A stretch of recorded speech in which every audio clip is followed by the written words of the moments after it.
میں فرماتے ہیں جب دجال آئے گا، یہ کیپٹلزم کہ کہے گا اگر میرے رولز، میرے قوانین کو نہیں مانو گے، وہ تمہاری روزیوں کو، تمہارے ہر چیز کو تمہارے اوپر باؤنڈ کر دے گا، سخت کر دے گا، کہ کمانا مشکل ہو جائے گا، تمہارا اس نظام میں رہنا مشکل ہو جائے گا۔ کہ معصوم فرماتے ہیں اس زمانے میں حق پہ چلنا ایسے ہے جیسے اندھیری رات میں کالے پتھر پہ چونٹی چلے اور بندہ چونٹی کو ڈھونڈ سکے۔ ایمان کو بچانا اتنا مشکل ہوگا جیسے اپنے ہاتھ پہ آگ کا انگارہ رکھے اور اسے برداشت کرے۔ آج جو لوگ ان سے ایگری نہیں کرتے، تو میں آج کا ورڈ یوز کرتا ہوں، معصوم نے روایت میں کل کا ورڈ یوز کیا کہ وہ اس کے مال کو اس کے اوپر تنگ کر دے گا، تمہیں بھوک میں ڈال دے گا، تمہارے رزق اور روزی کو بندش میں ڈال دے گا۔ اس وقت کسی مسلمان کو سمجھ نہیں آ رہا تھا کیا مطلب، میں تو اپنا کھاؤں گا، میری تو اپنی کھیت ہوگی، میرے اوپر روزی کی بندش کیسے کرے۔ آج سمجھ آیا جب کچھ ملکوں پہ سینکشن لگائے جاتے ہیں، اکاؤنٹ نہیں کھول پاؤ گے۔ پاکستان میں جب سختی کی جاتی ہے تو لوگوں کو فورتھ شیڈول میں ڈالا جاتا ہے۔ فورتھ شیڈول مطلب اکاؤنٹ نہیں کھول سکتے، ٹرانزیکشن نہیں کر سکتے، جاب نہیں مل سکتی، ٹریول نہیں کر سکتے، پاسپورٹ نہیں مل سکتا۔ سینکشنز صرف اس بات پہ کہ آپ حق نہیں بول سکتے۔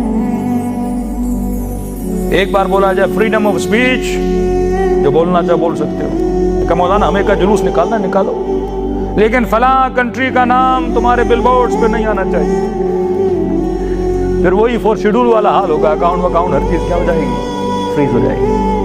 حق گوئی، حق کو اعلان کرنا، حق کا ساتھ دینا، ایون صرف یہ بولنا کہ حق کس کے ساتھ ہے، مظلوم کون ہے، ظالم کون ہے، یہ بھی نہیں بول سکتے کہ ظالم کون ہے۔ سینسرشپ، سینکشنز، لاکھوں پرابلمز کریٹ کی جاتی ہیں۔ فرمایا وَتَوَاصَوْا بِالْحَقِّ وَتَوَاصَوْا بِالصَّبْرِ۔ ہاں حق کا اگر ساتھ دو گے، اگر زینبی کردار بنانا ہے تو پھر بچے بھی مارے جائیں گے۔ ہاں حق کا ساتھ دو گے پھر علی اکبر بھی مارا جائے گا۔ ہاں سیدہ کا ساتھ دو گے، یہ سختیاں میں آئیں گی۔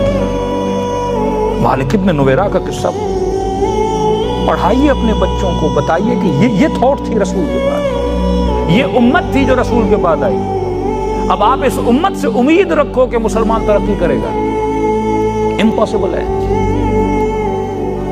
رزلٹ امیر المؤمنین کو اسی وقت نظر آ رہے تھے، کربلا اسی وقت نظر آ رہی تھی کہ آپ نے ایک بہت عالی شان بلڈنگ بنائی، آپ نے اس پہ ملینز آف ڈالرز لگائے کہ میں ایک بہت بڑا سینٹر بنا رہا ہوں، کوئی کمیونٹی سینٹر بنا رہا ہوں، کوئی امام بارگاہ بنا رہا ہوں، کوئی مسجد بنا رہا ہوں، بلینز آف ڈالرز رکھے، لیکن آپ نے ہیڈ آف دا سوسائٹی اور ہیڈ آف دا سینٹر کسی ان پڑھ جاہل کو رکھا۔ تو ایک پڑھا لکھا آدمی بولے گا مجھے نظر آ رہا ہے 20 سال کے بعد کیا ہوگا، ابھی آپ کو سمجھ نہیں آ رہی، after 20 years, after 60 years, after 50 years آپ یہاں پہنچو گے۔ بچے کو جب آپ بولتے ہو بیٹا اسکول میں آپ نے ایڈمیشن لی ہے، اگر آپ پڑھائی نہیں کرو گے، نائٹ آف دا ایگزام آپ فٹ بال کھیلو گے، آپ کرکٹ کھیلنے چلے جاؤ گے، تو میں ابھی سے آپ کو رزلٹ بتا رہا ہوں کہ فیل ہو جاؤ گے۔ بولے بابا آپ کے پاس کوئی علم غیب ہے؟ علم غیب کی ضرورت نہیں، اللہ نے 2+2 انسان کو کیا دی؟ عقل دی ہے۔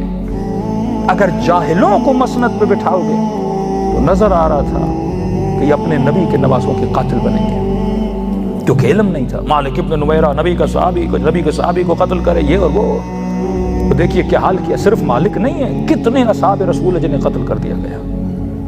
جب قصہ نبی کی بیٹی سے شروع ہوا اصحاب تک آیا، جب اصحاب تک آیا تو نبی کے نواسوں تک آیا۔ امت کمپلیٹ ذلت اور رذالتوں کا سفر کر رہی ہے اور آج تک کر رہی ہے۔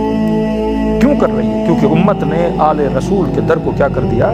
چھوڑ دیا۔ فرمایا 2 چیزیں تمہارے درمیان چھوڑے جا رہا ہوں، کتاب اللہ و عطرتی، بک آف گاڈ، اللہ کی کتاب اور اپنی عطرت۔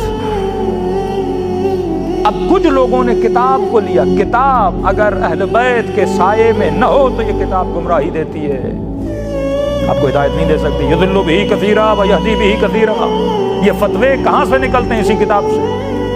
گمراہی کہاں سے ہوتی ہے؟ اسی کتاب کی آیتوں کو پڑھ پڑھ کے مسلمانوں کو گمراہ کیا جاتا ہے، کیونکہ کس کے سائے میں نہیں ہے؟ اہل بیت کے سائے میں۔ اور بالکل برعکس ہے، یہ صرف اہل سنت کے لیے نہیں ہے۔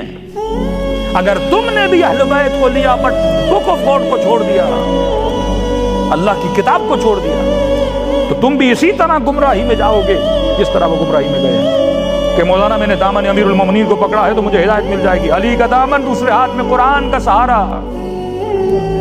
یہ نہیں ہو سکتا کہ آپ اہل بیت کی تعریف کرو پر قرآن کو چھوڑ دو، کیونکہ جب عقیدہ بیان کرو گے وہ کس کے سائے میں ہونا چاہیے؟ قرآن کے سائے میں ہونا چاہیے. پھر ایسے ایسے مکاتب، کبھی صوفیوں کے نام پہ، کبھی غلف کے نام پہ، پھر ایسی ایسی وادیوں میں انسان چلا جاتا ہے، کیونکہ اصول قرآن بتائے گا.